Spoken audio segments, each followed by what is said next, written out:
les 2 rappeurs et 9 prévenus devaient être jugés vendredi pour leur implication dans l'affrontement de mercredi à Orly. Tous ont été placés en détention provisoire dans la nuit, en attendant le procès, renvoyé au 6 septembre. Les 2 artistes et leurs acolytes ont tous été placés en détention provisoire dans la nuit. Caris et Booba sont derrière les barreaux. Chauffés par un après-midi entier dans le dépôt du palais de justice de Créteil, Val-de-Marne. Les rappeurs Booba et Caris ainsi que 9 autres prévenus étaient, semble-t-il, prêts à mener une joute oratoire inédite au tribunal correctionnel devant un public conquis. Le président du tribunal en a donc décidé autrement. Les 2 clans répondaient de violences aggravées et de vols aggravés après la bagarre rangée survenue mercredi dans le hall 1 de l'aéroport d'Orly. Devant la boutique Duty Free, les rappeurs et leurs amis avaient échangé plusieurs coups. Des bouteilles de la boutique avaient volé, touchant même quelques protagonistes de la rixe. Des blessures plutôt légères avec 1 à 7 jours d'incapacité totale de travail.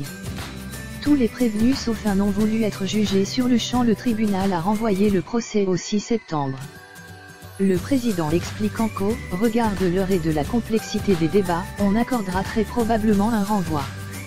C'était du reste la demande de l'avocat de Booba, Maître Yann Lebras, estimant qu'il n'était pas sage de juger 11 personnes aussi tardivement avec autant de bandes de vidéosurveillance à examiner. D'ailleurs, les 2 parties assuraient que les images plaidaient en faveur de leurs clients. Avec le même argument massu, c'est l'autre camp qui a commencé. Mais surprise, tous les prévenus sauf un ont voulu être jugés sur le champ. 1800 voyageurs pénalisés. Près de 1800 voyageurs avaient subi des retards.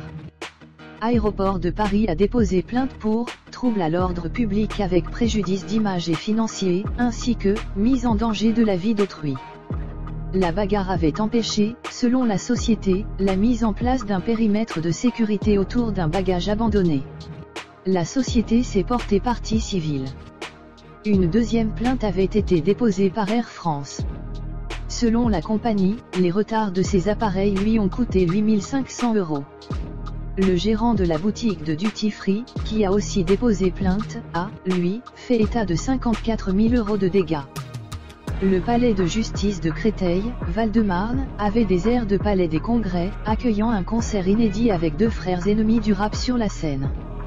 Une centaine de personnes ont fait la queue pour assister à ce procès hors norme prévu dans la salle de la cour d'assises à la capacité d'accueil plus importante et disposant de 2 box où étaient assis les prévenus des 2 clans.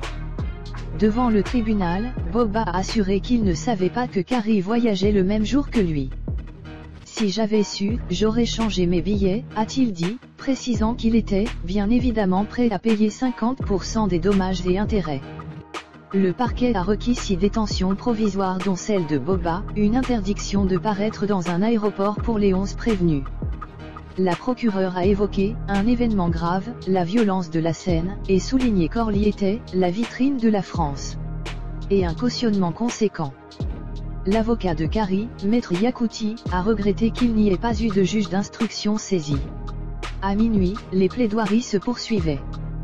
Parmi les spectateurs, une poignée de proches des prévenus, mais surtout des dizaines de fans ou de simples badauds. Il n'y avait d'ailleurs pas assez de place pour tout le monde. Jamais un tel dispositif policier n'avait été, semble-t-il, déployé au palais de justice de Créteil. Cet après-midi, on ne fait pas notre boulot, soupire un fonctionnaire habitué à patrouiller dans tout le département. On nous a envoyés d'office pour cette histoire dont on se serait bien passé. Un renfort policier a même été demandé avant le début de l'audience. Costaud à barbe à côté des policiers, des costauds à barbe, casquettes et lunettes noires. Pour la plupart des amis plus ou moins lointains des prévenus, attendent, eux aussi, leur procès. En grappe, des adolescentes sont venues dès 13 h. Je peux approcher Booba et Caris sans avoir à sortir un centime, triomphe cette jeune femme qui habite juste à côté dans le quartier du Palais. À peine sorti du tribunal pour un vol à la tire, Mohamed était aux anges. Même au dépôt, l'ambiance était en mode showbiz. J'étais enfermé avec Booba, rayonnait le jeune homme. Il m'a souri quand je l'ai salué. C'était mon plus beau procès. Finalement, la sentence est tombée peu avant 2 h du matin, tous les prévenus ont été placés en détention provisoire en attendant le procès le mois prochain. Down, down, down, down, down.